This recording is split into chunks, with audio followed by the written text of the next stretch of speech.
So to start with, our agency puts a lot of focus on planning. We spend a lot of time with you guys in the field, in the office, wherever, but we want to go through a planning process which has 9 steps we work through with you. Basically, when we go through that, we're working with you to figure out what are your objectives, what are your concerns. We're on the land, we identify the resource concerns, and then we give you guys ideas on how to fix that using different conservation practices. Often we'll give you several alternatives, and you get to pick what you want to do and put into your conservation plan. So by doing this is going to help you guys make better decisions in the long run. And then if it turns into a financial contract, better decisions, they're better quality contracts and help you get them implemented in a more timely manner. The other good thing about the planning process is it gives us an opportunity to help you maybe find other partners, other professionals in ag, to find out more information on maybe what your concerns are. So like this is a really good example here. We're working with Extension, and we can work with like our conservation districts, Fish and Wildlife, Game Fish and Parks on doing prescribed fire. And then we can also help you connect with other farmers and ranchers. I actually have a book over here that has a list of people that are set up to be mentors if you have questions too. And then we can help you with classes and different seminars. Here's just a few pictures when we're out in the field. We're inventorying different resources: soil, water, animals, plants, air. And like I said, just a few pictures here of different tools we have to help identify and inventory those resources. These are just a few pictures I've taken over my career of different resource concerns I've come across, and these are all in grassland. And you can see in the bottom left there, I even got one of some cedars in there, but the rest are, got some erosion, plant productivity and health. They're all brome or Kentucky, but just some pictures of that. So once we develop that conservation plan, we can work with you, and partners can help you to do those designs and layouts of those conservation practices, help you get them implemented. There's over 160 different conservation practices. Today we're focusing on mainly prescribed burn and prescribed grazing and rest.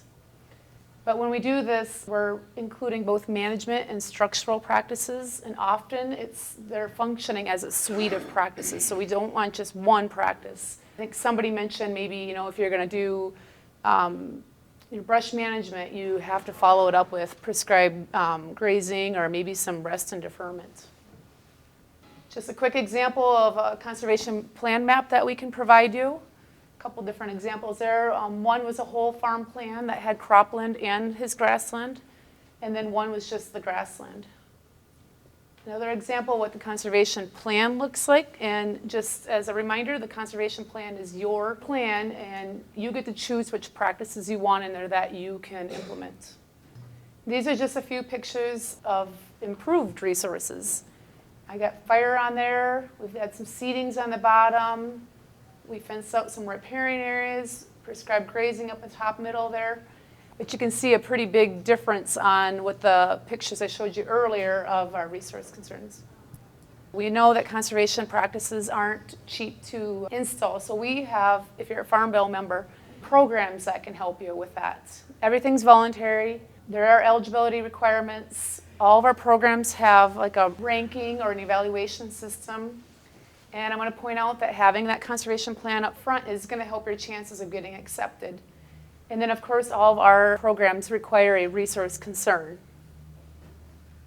I'm just going to touch on a couple programs, but we got CSP, Conservation Stewardship Program.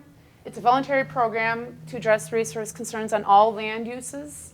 You're getting a financial payment for what you're doing already, and then one for implementing additional practices, and we can use like burning and brush management in there too, or some of them. We have EQIP, the Environmental Quality Incentive Programs. It's kind of a catch-all. It's got a lot of different practices, structural and management. Again, we can include prescribed burning, brush management in those. And it's just helping you guys make changes to your land and improving the resource concerns. So a big change coming to our agency this coming year, 2021, for fiscal year, to our EQIP program is called Conservation Implementation Strategy. So I want to touch on this a little bit because we're going to focus more on targeted areas and priority resource concerns. So one of the examples could be, we're talking today about the cedar trees along the James River. We can work with our partners, we can work with groups like the Burn Association, we can work with a group of just several producers that have a concern and that are interested in doing a practice like the prescribed burn.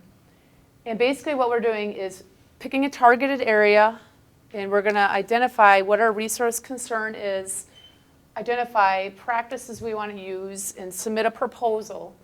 And if that gets chosen, we'll have funding just for that targeted area. So who can write these proposals?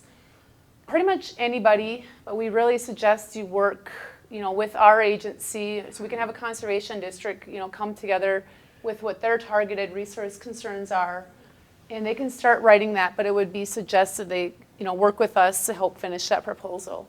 You could have, like the Mid-Missouri had the Burn Association. They can start a proposal and work with our agency to finalize that and get that submitted. They're going to be 3 to 5 year proposals.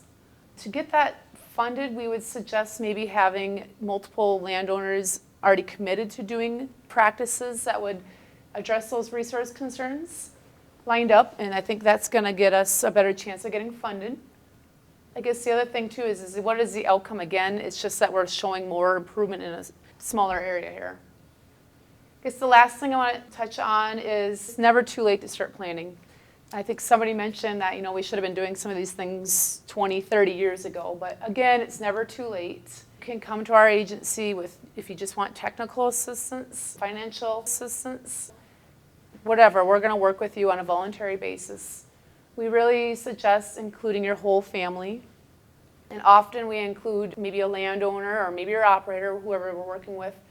And I'm seeing more and more where the businesses, like maybe your banker, is getting involved too.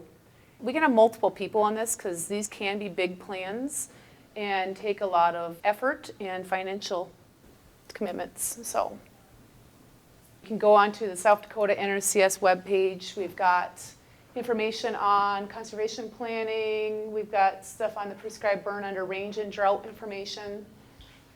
And then our financial programs. And then South Dakota NRCS has a YouTube channel too, where we put a lot of different videos on there that can help you with different resource concerns. Does anybody have questions on planning or the new EQIP, the Conservation Implementation Strategy, or how to get that started?